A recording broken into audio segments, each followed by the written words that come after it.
What's up, everybody? Welcome back to the Madden 07 Albuquerque Vipers franchise. This video, we're just going to be taking a look around the league at how teams did in the AFC North. The Steelers went 12-4. The Browns also got a playoff spot at 8-8.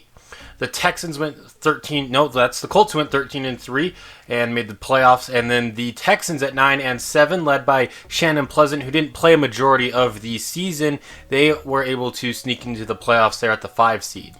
You have the Patriots winning their division. You also have the Chargers winning the division. Everyone else in that division there in the West had a losing record. In the NFC North, the Packers go 12-4. You got the Bears at 8-8, the Vikings at 6-10, and then the Lions with 5 wins. Atlanta gets the 2 seed in the NFC, going 13-3. The Saints go 8-8. The Buccaneers 7-9, and then the Panthers, after a 4-1 start, go 6-10.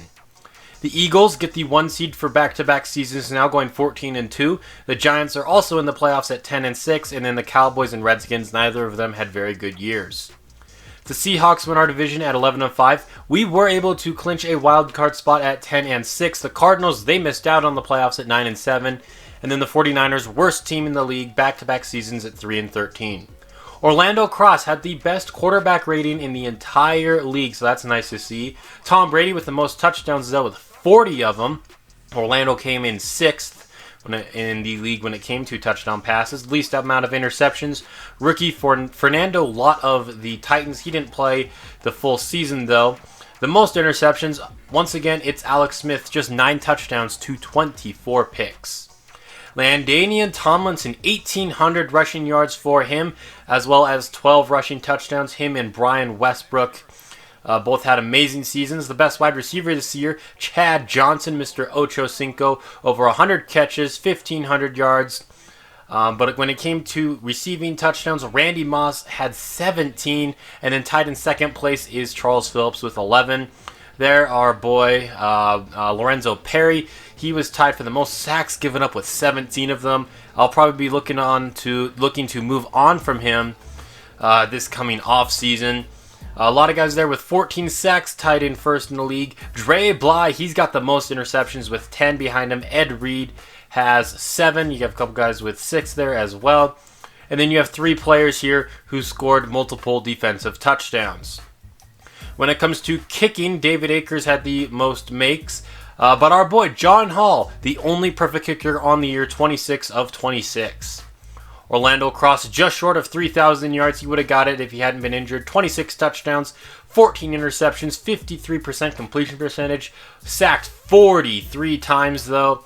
Definitely big improvements from last year where he threw, I believe, 21 touchdowns to 25 picks. Michael Bennett, 3 yards shy of 700 yards. He also had 5 rushing touchdowns. Phil Van Dyke, kind of disappointing. Glad I didn't spend the first-round pick on him, and New England had to do that instead. Charles Phillips, he had 1,200 yards receiving. He also had himself 11 touchdowns, just looking at everyone who caught a pass for us. Glenn Nash, he had himself 8 touchdowns in the air as well. And then Lorenzo Perry, 17 sacks given up. The other offensive line, like 6. That's not great, but 17, my goodness gracious. Dre Bly led us in tackles, not the best look there. Jeff Earlbridge had the most tackles for lost. Roger Wicks led us in sacks for, I believe, back-to-back seasons now. Finnan had himself 7 sacks. We didn't really have like one guy, though, racking them up. It was kind of just spread out amongst the team. Dre Bly, obviously, he had the most picks on the team. He also had Ike Taylor, Tommy Pauly, Mike Adams, Jeff Earlbridge, Darnell Bing, and Jordan Babinox. And then when it came to defensive touchdowns, we got 2 pick sixes, Tommy Pauly and Ike Taylor. We already saw our kicking stats. Here's a look at our other special team stats. You can pause the video or whatever if you're interested in those. Cross, 99 first downs picked up. Just one more. It would have been 100, obviously. Michael Vick, he wins the MVP. I personally think it should have gone to Tom Brady with his 40 touchdowns, but Michael Vick did have 1,600 rushing yards and 11 rushing touchdowns to go along with his passing stats. Vick also wins Offensive Player of the Year. Takeo Spikes wins Defensive Player of the Year. Fernando Lott wins Rookie of the Year on offense. Phil Van Dyke came in 4th. And then this guy on the Lions, he wins Defensive Rookie of the Year. Orlando Cross came in 5th when it came to quarterback of the year, Charles Phillips in third when it comes to best wide receiver, Dre Bly second when it comes to best DB, and then when it comes to kicking, John Hall, he also came in second despite being perfect, but the Patriots kicker, he hit way more, and then best coach goes to Andy Reid. Now taking a look at the Pro Bowl, we're just going to be going through this pretty quickly there. You can see the AFC side of things. You got Randy Moss, Marvin Harrison, you got Andre Johnson, some great wide receivers there. They're pretty stacked on offense, but so are we on the NFC side. I don't think I'm going to be doing the Pro Bowl. Maybe I will, because we got a handful of Vipers, as you will see. Charles Phillips actually did not make it, though, despite finishing number 3 in the best wide receiver. You didn't even make the NFC team, but the NFC is full of great talent as well. Orlando Cross did come in third for quarterback in the NFC, so he'll be heading to the Pro Bowl. Lorenzo Perry actually made it to the Pro Bowl last season. He did not make it this season with those 17 sacks given up. I'm actually thinking I'm going to trade him, as I said. I think, he's still young.